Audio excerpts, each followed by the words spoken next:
Geger pernyataan pawang hujan Rara pernah ramalkan kekalahan Ahok dari Anies Baswedan, tapi Ahok kalah terhormat. Anies menang licik-licik.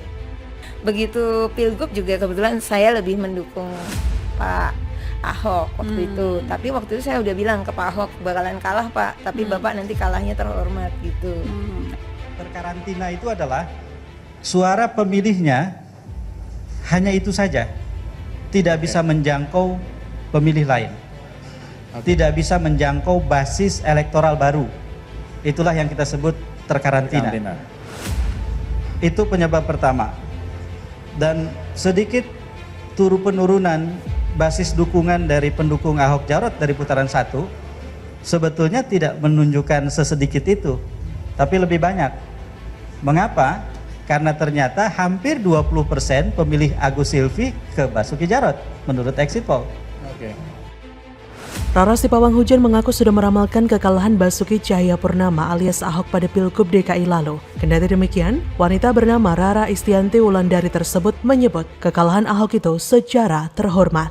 Hal itu diungkapkan Rara pada obrolan di kanal YouTube VDVC Talk yang dipandu Indi Rahmawati. Dalam obrolan itu Rara pawang hujan mengaku tak menyukai Gubernur Anies. Hanya saja Rara tidak menjelaskan lebih jauh soal ketidaksukaannya tersebut.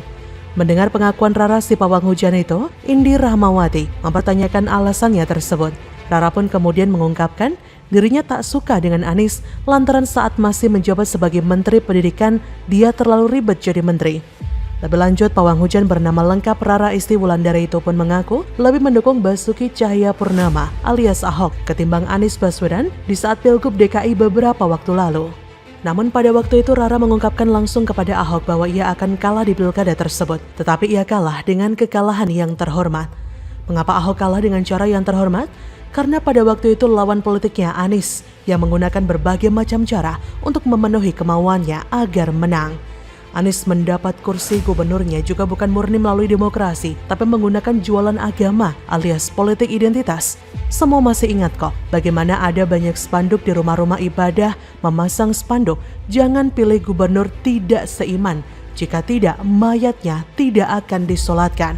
Korbannya ada, buktinya masih banyak berseliweran di internet. Kita semua masih ingat kok bagaimana mereka demo berjilid-jilid dengan dalih bela agama. Sedangkan Ahok menggunakan demokrasi yang murni dari suara rakyat yang bekerja mati-matian membangun Jakarta sebagai etalase Indonesia, sebagai wajah Indonesia yang maju dan modern, tapi malah dipenjarakan.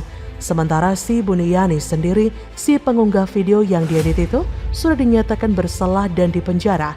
Ahok dengan gagahnya sudah melalui proses pengadilan dan tak kabur seperti orang yang sombong dan dipanggil imam besar itu yang malah kabur ke Arab sana. Demokrasi pada saat itu sudah mati saat ayat dan mayat dipakai untuk menakuti rakyat kecil untuk memilih Munis. Demokrasi itu sudah mati saat ribuan orang berdemo di Monas dengan tujuan menjatuhkan Ahok. Demokrasi itu sudah mati saat agama dipakai sebagai alat untuk berpolitik. Mayoritas Jakarta terbukti tidak rasional dan tenggelam dalam propaganda sesat dalam memilih. Masyarakat memahami bahwa pemerintahan yang dibentuk harus dilandasi semangat kerja bukan retorika, semangat melayani bukan dilayani, dan pengorbanan bukan pamrih namun tidak bisa lepas dari ikatan primordial agama. Kemenangan Anies Sandi dulu adalah kemenangan ketidakdewasaan demokrasi. Masyarakat dijebak dalam identitas diri tertentu dan tertutup terhadap semua identitas dengan pilihan kualitas yang dikedepankan. Kualitas calon pun pudar ditutup dengan berbagai sangkaan negatif. Pertarungan gagasan Pilkada DKI Jakarta memunculkan kandidat tidak berkualitas sebagai pemenang yang menjadi catatan sejarah dan pendidikan politik yang begitu buruk bagi bangsa Indonesia. Bangsa Indonesia dibawa ke era kegelapan demokrasi yang sejatinya adalah pertarungan kualitas. Bangsa Indonesia dipaksa masuk kembali ke dalam sekat-sekat kebangsaan teritorial dan memandang perjalanan bangsa harus dikendalikan oleh sekelompok orang dengan identitas yang sama atau agama yang sama. Kemenangan Anies Sandi dulu adalah bukti cederanya demokrasi, bahwa tak penting kualitas Anda, jika suku Anda beda, agama Anda beda, maka Anda akan jadi penonton saja. Ahok telah meletakkan dasar kepemimpinannya dengan standar yang tinggi, standar kualitas pelayanan birokrasi, standar kualitas hidup masyarakat, dan standar kualitas kejujuran. Ahok tetap akan menjadi catatan sejarah yang membanggakan, contoh nasionalisme sejati, contoh keberagaman, dan sumber inspirasi bagi banyak orang. Jadi pantas jika Ahok kalah dengan cara yang terhormat. Bagaimana menurut Anda?